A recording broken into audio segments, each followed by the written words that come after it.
Oh, Haven't Paddy been talking for the last 17 minutes? We were having gremlins beforehand where I couldn't hear Paddy, and Paddy couldn't get his camera to work. We've literally been talking for the last 17 minutes. We thanked Danielle for his super chat. We thanked Richard Knowles, and we thanked Matt Hanlon. We went down through every single person's comments that are in there. And somebody was saying the boys must be at mass.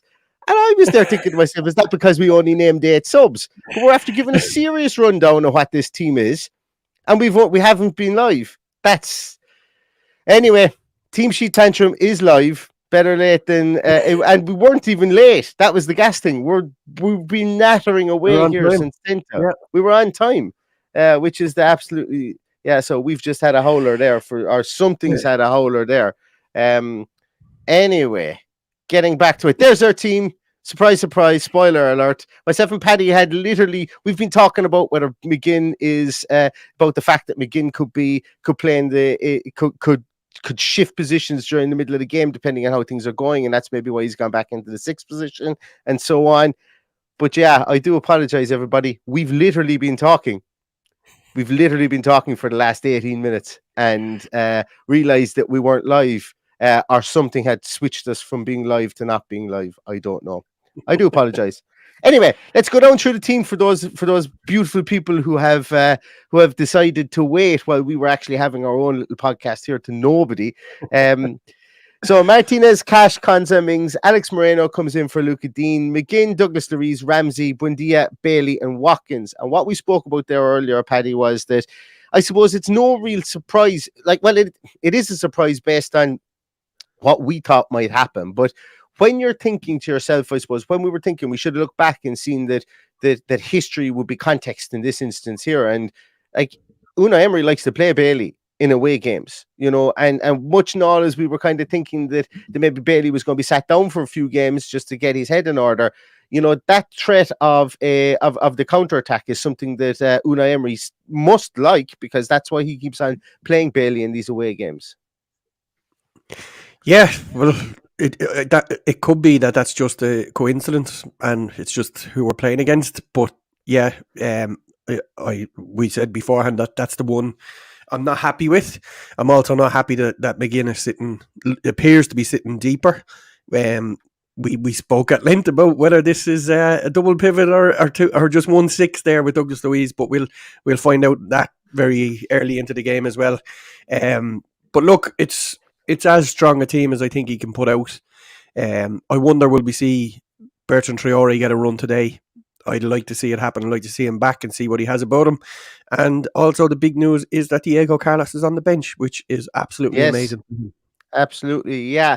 We'll get on to Diego Carlos in a moment, because I had actually even read out Ashley Priest's tweet and everything like that. We were super tight and super smooth for that 17 minutes, and no one ever watched it. And I was actually thinking to myself, I had stuff written down here and everything. I was talking to Paddy about segments that we were going to be talking about next and everything. I swear, this was one of the best prepared tantrums I've had in a while. And of course, something, or maybe it was just me being a dunce. I would imagine it's just me being a dunce somewhere along the line. But getting back to John McGinn. Here's a comment of the day, Neil. Yeah, that's it. That's exactly what we're doing. We refused to come on. That was what we were doing for you guys. It was like match of the day last night. You were going to get the Teamsheet Tantrum amongst yourselves with no commentary or no studio comments. Yeah, that's what it was. But John McGinn obviously in there, and we were talking about whether is it against the realms of possibility that we only play with one pivot in there, that Douglas Luiz is that pivot man. And Paddy posed that question, and what I was saying to Paddy was, I think it was against Juventus 2 years ago in the Champions League. Emery did kind of play almost like a diamond system in midfield. He played players kind of as narrow, wide midfielders like we've been doing so far with McGinn and with Ramsey. Then he played only one kind of pivot in front of the back four, with a midfielder almost standing on the center circle, and the second striker he brought back to almost stagger that attack. So what it was if we needed to bunker down, we could bunker down. We could have a a two-tiered attack then as we came forward, and through transitions we had a staggered formation when we were trying to transition the ball. So our wide players would get further wide, but if we needed to go through the middle, it was a staggered kind of formation. And what that allowed, and I watched this on one of the tactics podcasts as well. It was really, really in depth. I can't remember which one it was. I think it could have been Breaking the Lines, or else it could have been one of the coaching masterclass ones. But what it allowed Villarreal to do was really soak up the pressure away from home against Juventus, and then they were able to break. And when they were able to break, they were able to have options. And there's one thing about breaking quickly, but there's another piece about breaking smartly. And if you've got your central mid or your wide midfielders, if they're a bit narrow and they move outwards like that, they're going to drag people outwards. And then when you've got that staggered effect of those that midfielder literally on the center circle, and somebody like Bailey who has pace, who can then drag somebody else around, it gives space in front of Ollie Watkins in front of him, so that you could go with a long low ball into his feet, because West Ham are going to play 3 at the back. And what this is trying to do is trying to open up that midfield area if you possibly can, when we need to break at pace. It may work, it may not work. And we will see that, I suppose, 15 minutes into the game. In all likelihood, he's going to play 2 6s. He's going to play Luis and McGinn inside there. But what we also spoke about, Paddy, is and I never actually got your agreement on this before we found out we weren't going live, but of all the midfielders that we have, do you think John McGinn, being obviously, if he is played in that 6 and we did need to change the formation into like that diamond formation, he's probably the only midfielder we have that can just switch mentality at the drop of a hat and go for it and feel comfortable just doing that, because he doesn't really pigeonhole himself as a defensive-minded midfielder or a more creative type midfielder. Am I fair to say that, do you think? Yeah, I think so. You could argue for Douglas Luiz as well, but not in the current system. We know he can play at 8. He probably prefers to play at 8, but he's obviously fitting in very well to this Unai Emery system. So he's been one of our players of the season. So, but yeah, other than Douglas Luiz, where there is an argument for him in attack as well, and we've seen him get in. Against Spurs, he made some brilliant runs. He scored a goal. So yeah, but agree with John McGinn, and that's why I'm disappointed. He'd probably be sitting in deep rather than being his effervescent self, and he's been excellent since he came back into the team in that wider position. So it will be a loss for us today. Yeah, and we spoke about Boubacar Kamara as well. We mentioned that, I suppose, some good news there is, and at the time when he was tackled, obviously the tackle didn't look good. It came from behind and it was just a nasty tackle. But in real time, I thought, it didn't look like it was a break or a bad tear or rupture or anything like that to me, albeit that afterwards, when I saw the still shots that the ankle went, I thought it was more an impact thing. Unai Emery spoke really, really candidly, I think, to this weekend, whether it was a lost in translation moment or whether he was underplaying the injury or whatever the case was. It sounds like he could be back in the very, very short term, which is a huge, huge result for Villa. Yeah, he didn't actually rule out him playing against Bournemouth next week. Yeah. So look, it's absolutely brilliant news and great to hear. But obviously, I would have preferred to have him today and been at full tilt, especially when he is without a doubt, our Rolls Royce and our best player. And that system functions so well because of him in there. Now, we know we made a couple of mistakes. That's fine. He's allowed them. We all have them. We made a big mistake for 17 minutes today. But look, he's going to be a big miss today. But I'm very enthusiastic after listening to the press conference on Friday. Yeah, and I think that's great. And somebody else who has roared back onto the bench, if you can roar back onto the bench, I suppose. And I went to great pains I read Ashley Priest's tweet prior to that he sent out there a moment ago. And I do apologize to everybody. I'm only seeing the tweets here now with everybody saying, where are you? which now makes sense. There's somebody asking, were we a mess as well? I said that to you there a while ago. And no, I now finally get what that meant. But Ashley Priest tweeted that there's an emotional day for Diego Carlos, who's back in the Aston Villa squad. 211 days since rupturing his Achilles. It's been a long, hard road to recovery. And Diego said everything in its time, as he posted on Instagram via the Villa dressing room. And we've only seen him for a game, which was a bad game against Bournemouth. and then 93 minutes, I think it was, and then when he got injured against Everton. So really great to see him on the bench. Really good to have a player of his caliber back in and around the team.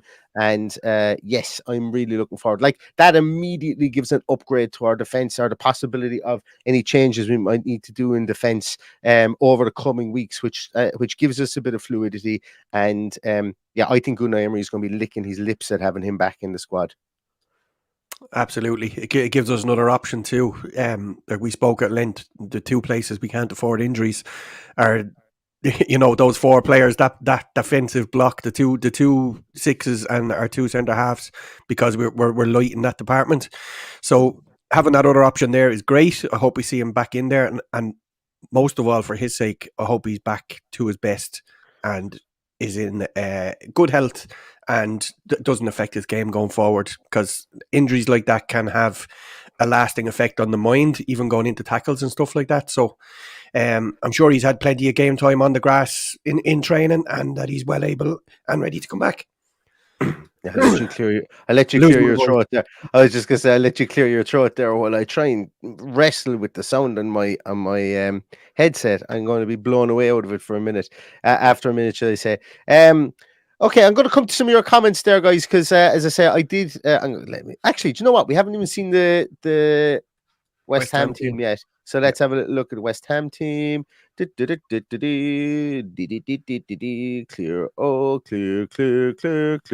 West. See, Diego Carlos is trending in football. Diego Carlos is trending. Starting 11 is Areola, Kerr, Agard, Zuma. So 3 at the back. Emerson and... yeah, it looks like Emerson and Bone, the 2 wing backs, with Rice, Souček, and Paqueta and Benrahma in that midfield, and Danny Ings up top. So a lot of Villa fans wondering, would it be Danny Ings in there, or would Antonio make the team? Antonio hasn't even made the bench because he got a kick against Larnaca. Their substitutes bench are Anang, sub goalie, with Johnson, Agbona, Finn. What's his name? Is it Finn Downs? No, it's not. I can't remember what his first name. Finley Downs or something. Max Cornet, Cresswell, Fornals, Lanzini, and Scamacca on the bench. So a really strong team, probably the strongest team that they could have. Arguably, Mikel Antonio would be in there, I think, if he was fit. But apart from that, I think that they have their strongest team, obviously outside of Lucas Fabianski in goals. But I think it's either or between those two goalkeepers, because they've got really good goalkeeper depth. Talk to me, Paddy. Yeah, pretty much as expected. I think the only one that we didn't expect to see was Kerr. He was carrying an injury and was doubtful, so he's made the team. So he'll make them stronger.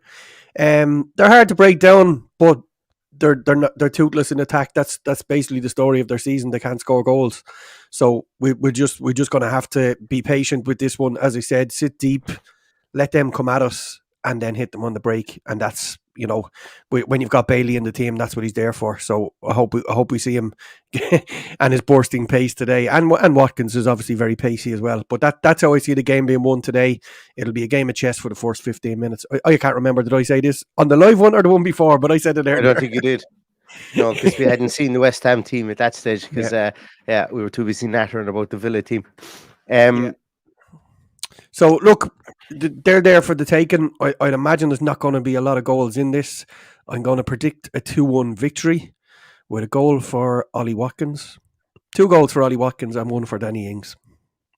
Well, let me go to some of your guys' comments. So we've got people in from Finland. Oh, sorry, we've got people in from Brazil. Firstly, Connor, how are you doing from Brazil? Stephen's in Finland. Martin is in New Zealand, where it's nearly 2 a.m. there. Yeah, you're going to need the smelling salts to stay up, I think, for this game. If it's 2 a.m. there already. What about this one, Neil? What about this one? Oh, yes, that's the one I was looking for. Sean Hennessy from Mongolia. Is it inner or outer Mongolia, Sean? I was actually looking. This is this mad stuff. There is no such thing as inner Mongolia. Which one? Oh, there's no such thing as one of them anymore. That it was one of them. Anyway, I don't want to get into a diplomatic argument with anybody here, but I did some reading up in Mongolia. I just wish I could remember what it was recently, because somebody mentioned about Outer Mongolia, and I went, "Is there such a place as Outer Mongolia?" And when I went to look at it, there's no, like, I can't remember what it is. Go look at it yourselves. This isn't what you come here for, to make me make an idiot out of myself. So look it up yourselves. Romania for Hookah SC. Excellent. Where else is everybody? Till we flick up those. And while we're waiting for you to pop that into the chat room here. Small heat for Mr. Raven. A view from the stand says up the Villa, everybody. Where else are we? Back room says going to be a tough game because they're always very physical in the middle of the park. But I'm hoping Unai's tactics will win the day. A tight 2-1 Villa win up the Villa. McBees, John, good to see you. Two teams with a negative goal difference, and their home record is very similar to our away one, but the momentum is with us. So a 2-0, 2-1 win for us will do very nicely. I know Ronan Ward had our record against West Ham is loss, draw, and it's time to Emery that like we did. I thought he was trying to type a village in Wales there. Randigno, or something along those lines. I went to school with a guy whose mother was from Wales, and she was from this town, had like 42,000 letters in it as well, but he was able to pronounce it. And yeah, I never fully got around to being able to pronounce it. But as Ronan says here, it's time to Emery that, like we did with the third shirt, which I've got hanging up off screen there. We've gotten rid of that hex. Let's get rid of this hex here as well. Where else are we? I'm just going to scroll through here and see what else we have. Sean says we need to shackle their box-to-box midfielders today. Drop back and allow pot shots, and we'll be up against it. Like last time, actually, here's one for you. The day after my daughter was born in 2021. Glad I got that right. On the 30th of October 2021, we that was the day that Ashley Young came on in central midfield, if you guys will remember. And I was watching it in the maternity ward, and I've told this story a couple of times, but Ben Johnson pops up and cracks one into the back of the net, and then Declan Rice sticks one in from like 25 yards, and you're just kind of smacking your head off a wall. Like I couldn't roar and shout at the iPad because there was a lot of convalescing mothers inside in the maternity ward. I probably should have been taking more care of my child and my partner than I should have been watching the match. But look, priorities. But you're right, Sean, and that's why I always have kind of PTSD about that game, like, because we had very similar team that we do now, and they just came straight through the middle of us, and they took pot shots from outside the box, and we weren't able to defend them. So we're a much different outfit now. So that would be a nice test as well. Where else are we here? Somebody was asking us if there was ever going to be a live for the Love of Paul McGrath podcast. I can't find that tweet. Brendan Walsh, it was. Brendan Walsh, I thought it was Brendan. Yeah. Got me thinking, Brendan. You got me thinking. We had thought about it before. There it is. We had thought. Did we ever get live for the Love of Paul McGrath podcast before a big match? Points, Paddy and Neil. Imagine. Yeah, like could be done. Could easily be done. Could be done. Won't be this season though, but it could be done. So now I can see all the messages, but where the hell are we? Where else are we? Tim makes a good point here. Bundia, not sure Bundia is so effective against physical teams like West Ham. Would have preferred Chambers and keep McGinn in his position. That's kind of my thinking about maybe keeping Bundia further up the field to be able to use his diagonal runs. Bundia is a superb diagonal runner to get on the ball, and he also does a lot of the dirty work around the place. I think he'll probably be tasked in this game with sticking with Emerson Palmieri and not letting him go too far forward. If he is played on that side. Actually, that's a good question, Paddy. Do you think that Jacob Ramsey will take up that left position, or will he be shifted over to the right and keep Buendia on the left? I'd imagine he'd be shifted over to the right, but I would imagine, yeah, if that's how he's going to play it with McGinn sitting deeper, he will definitely switch him and put Buendia off the left. Makes sense. I think it does too. Where are we here? I'm going to come back down. A couple of people nervous about today. A couple of people mentioning about Danny Ings as well, that they should just pay out on him scoring now. As I said in the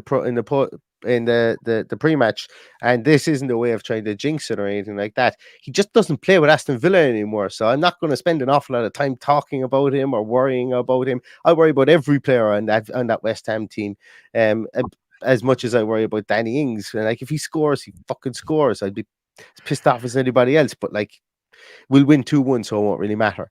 I think is my way of my less amped up way of saying it than I was on the pre-match show. And if you haven't seen the pre-match show, go and watch that, because we came in hot and heavy.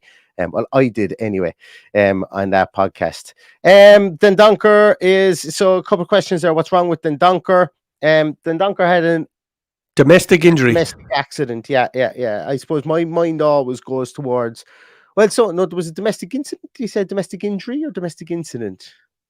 I can't remember what he said, because the domestic injury, my mind always goes to the Santiago Canizares, the goalkeeper for Valencia in Spain, when he dropped the aftershave bottle and ended up rupturing one of the main tendons in his foot, and he was out for months. Or the Robbie Keane, was it Robbie Keane that was leaning over for the remote control and jarred his back and was out for a couple of months? Or was that Rio Ferdinand? Can't remember. Or the Darius Vassell, who took a drill to a verruca on his foot and was got infected, and he was out for like 4 or 5 weeks. Like all those mad. So my mind always goes to that. I prefer if they just said he's a small bit of a strain, but a domestic injury makes it sound like his house could have burned down. A domestic injury, that's what that kind of that could have meant. But it always, the one that sticks out with me is Munster had a huge game years ago when Peter Clossy burned himself lighting a fire in his garden. Do you remember that? Yeah. Jesus. Yeah, absolutely. But people have lives too. Things go wrong. We exactly. all do stupid things, and who knows if it was a stupid thing? We'll probably find out in the long run. But if he was that, if it had been Boubacar Kamara, people would have been asking a lot more questions than they are. But anyway, he'll be fine, I'm sure. He was training yesterday. He just didn't have enough in him to make it today. So. Dendoncker, yeah. There was a fitness test for him today as well. And look, I suppose questions once again. We mentioned this as well, Paddy, in our superb 17 minutes. 17 minutes of absolute gold, broadcasting gold that will never see the light of day. But we did mention as well that, with a selection like this, in a game like this, that Villa fans are kind of chomping at the bit, going, "Geez, you know what? Wouldn't it be great if we won this game?" And if we do win this game, we only go, like, I think it's 1 point behind Brentford or 2 points behind Brentford or something like that.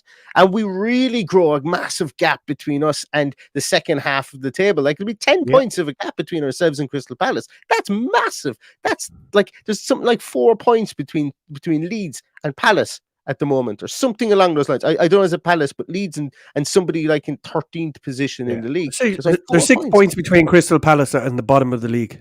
Of the league, yeah. And then we're further 7 points ahead. So like if we get 10 points ahead there, that's any one of those 9 teams are in danger as far as I can see. With only 6 points, you just see the changes that go on when somebody scores the league table. Somebody jumps up for was it? Who was Bournemouth, wasn't it, yesterday? Jumped 4 or 5 places by just winning a game. It's nuts. Yeah. I don't think it's ever been as close as that. We've got people in from Kosovo today, Paddy, watching from Pristina in Kosovo, and they're going with 2-0 today. We've got, and this is the most exotic place you can ever think of, the home of Joe Dolan. I think it's Joe Dolan is Mullingar, isn't he? He is. That's where the statue is. And for those of you who don't know who Joe Dolan is, after this, type into YouTube the words Joe Dolan, and you'll hear Irish singing royalty is what you will hear. We've got people in Aston, Texas. We've got people in Dajjal in Pakistan on these holidays. Excellent. We've got Thailand here as well. We've got Brighton. We've got Hollywood. Oh, no, I'm in Hollywood, but in Birmingham. Okay, I did fall for that one, Mike. I was like, Hollywood? Alice Springs. We've got people in Alice Springs. Wow. I thought Sean said he was in Stato's house. I was going to go, I hope Stato knows you. I hope Stato knows you're there. Jesus. Erdington, Norway, Thetford, Sutton Coldfield, Cincinnati. Excellent. Inner Mongolia. This is what I read, Alex. Inner Mongolia is now a province in China, and Outer Mongolia is Mongolia. That's exactly what I read, but I couldn't remember whether like Inner Mongolia was actually Mongolia and Outer Mongolia was part of China. So I didn't want to make a fool of myself. We have California. We've got Vicenza. Have I been to Vicenza? I think I have. I've been to Venice and Verona, and I think I was in Vicenza. Look, I'll have to get back to you on that one as well. I can't. I don't have any. I don't have time to be going through where I haven't been. Massachusetts, Sandbach, Dudley, Lichfield, sunny Birmingham, Outer Limerick, Walsall, Guernsey, Darwin, Longbridge. Excellent. Poland, we've got Poland. Excellent. Paisley, Scotland again. Super stuff, guys. Right.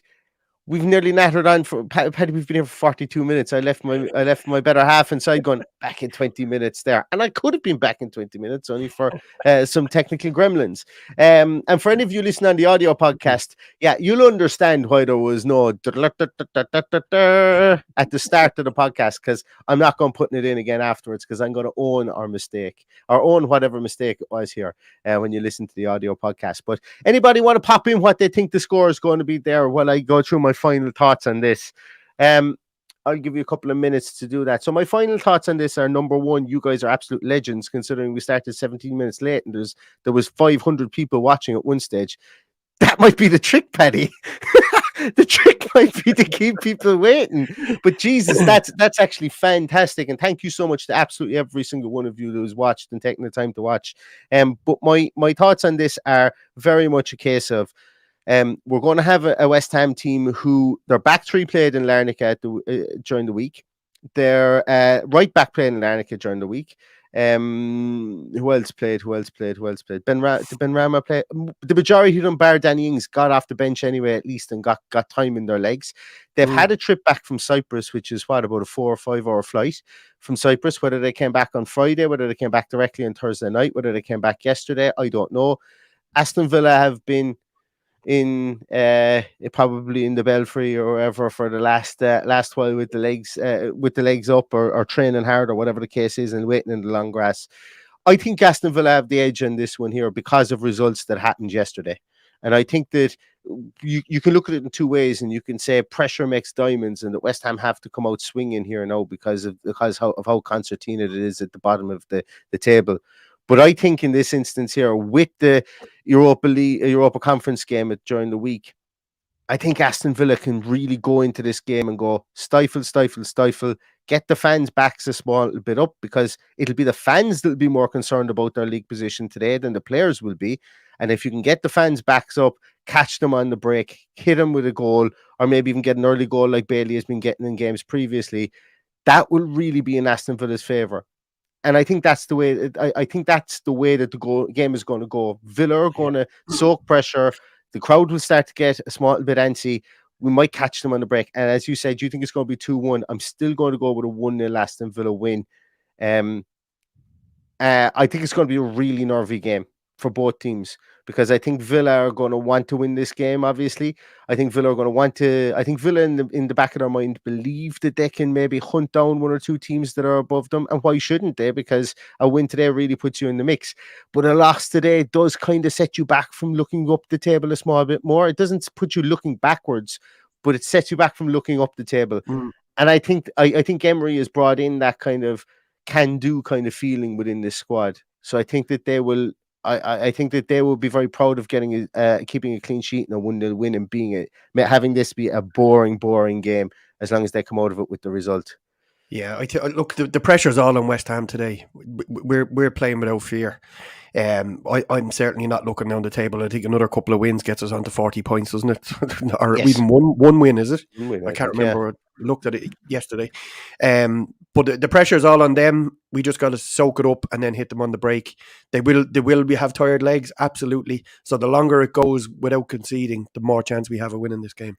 Yeah, 2 wins gets us onto 40 points. I think the way that the concertina effect is at the bottom of the table, I think even 32 or 33 points might actually even keep you up this season. The way things are going. But Aston Villa wouldn't even be thinking about that. Win today gives us massive. He even answered questions about qualifying for Europe in the press conference. So he's certainly not worrying about where he's going to. He's looking down anyway. He's looking up. So anyway, long way to go yet. Long way to go yet is right. Matthew Long, thank you so much for that. I really, really appreciate that, man. Really, really, really appreciate it. Let's go down through your scores, and hopefully I don't forget any of them. So start off with Pat Max 5-2 to Aston Villa. Then we have Sai 1-0. 1-0. Heart says, my head says no idea. Oh, I thought this is formation 4-4-2, Connor. But yes, that's very Sean Dyche amount of people watching there. It's 4-2-2 even. Look, I got to go back to bed. I'm not having the best of days here, am I? Tim Mosley says 2-1 to Villa. Bailey can get his running boots on. Daz Bull says 2-0 Villa. Buck Gallant says 2-0 Villa. Damien L says 2-1 to us. Jet says 4-1 Villa. Buendia Brace. Hitting Pokar says tepid 1-1. Villa 3-1 says Matthew Long. Martin McKeever says 2-0 Villa. Jonathan Ridgway says 4-2 to West Ham. Oh no, Jonathan. Brett Riverbud says 2-1 West Ham. Rachel Lewis says 1-1. 7-3 to Villa says N. Willie Dogan says 2-1 to Villa. James Cartwright says 1-1. Clean sheet says Sewer Sounds. Martinez saves an innings penalty 0-0 or 1-0 Villa. There's a lot in that one. There's a lot of nerviness in that message. I'll tell you. It's also Emmy Martinez 100th game for us today. For Aston Villa today, exactly. Yeah, so he's going to want to put on a show. I hope he does.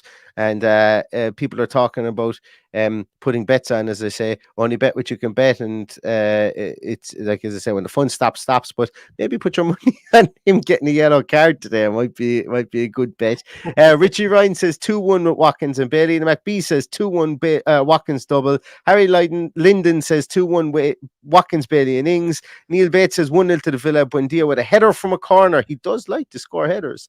Glenn says 2-1 to Villa. 1-0 steal from the Villa, says Scotty. Pat says get the likes up. I completely concur on that one as well. Connor says 2-1 win to Villa. Wayne says 3-1 to Villa. Adam says agree with you everything you said from 1250 to 107. Michael Parsons says 2-1 to Villa. Hab says 1-0 Villa with a Bailey comeback. Pete still says 1-0 Villa. HSS says 7-1 Villa in honor of the pod. 1-7 for the 17 minutes that we of lost footage that we have. Dan says 3-1 to the men, 2-0 to the women, 6 points for Villa off West Ham today. That would be nice. And Aston Villa women are flying it in the Women's Super League as well at the moment. Just Roy says it'll be a tough one, but it'll be 2-1 Villa. I agree. I think this is going to be a tough game. Lily Tate says 2-1 Villa. Villa win with a Buendia brace. Late Villa goal in the 75th minute steals the win, and it's going to be Ollie, says Sean. 100 appearances for debut today, says Sai as well. Yeah, Michael says 2-1 Villa. Duran with a worldie. Oh, I would so love it. Audrey Lynch says 2-1 Ollie and Emmy, and obviously Ings to score for them. A double wham from Duran. Are we going to let him away with it, Paddy? Why not? Well, why not? Exactly. Yeah. You could, if you're right, we'll let you away with it, for sure. Excellent stuff. We've got more here. Kevin Donnelly says 2-1 Villa. Michael Richards says 2-1 Villa. Duncan says 3-1 Villa. Slubry says 1-0 to the Villa. Ings to score 1-0 to the Villa. The Bladnator says 7-0 Villa. Giggs Sharma says 3-0. James Brown says 2-1 Villa. Andrew Munro says 2-0 Villa, but not a classic. Where else? Brendan Watch says 2-0 Villa. Richard knows 6-0 to Villa if we score early. Be Happy says flew 1 to Villa. I wonder, is that 2-1 to Villa? Oh, it is 2-1 because there's the 2 afterwards. 4-1 to Villa. Duran will come off the bench and score. 5-1 to Villa, says Connor. Sweet Camera says 0-0. Michael Richards says 2-1 again with Watkins with both. And PJ Coyne says Duran to score. And with that, we're going to leave it. Otherwise, my partner will leave me for the amount of time I've been out here. Everybody, I really hope you enjoyed the game. So sound for waiting on for us today. And thank you so much to everybody for watching. We will be back with a post-match podcast directly at full time as well. And we hope that you will join us for that. And we might have something in store for you later on this evening as well. Keep an eye out on social media. Might have something special for you guys later on this evening as well. But we won't share anything just now. Keep an eye to social media and we'll see about that. But everybody, thank you so much for everything you've done for the podcast over the last week or 2 weeks or last 2 years or 3 years or however long we've been on, but more so today and for waiting for us. I hope Villa get the result today. Stay safe, stay healthy, and all that's left to say is up the Villa. Up the Villa.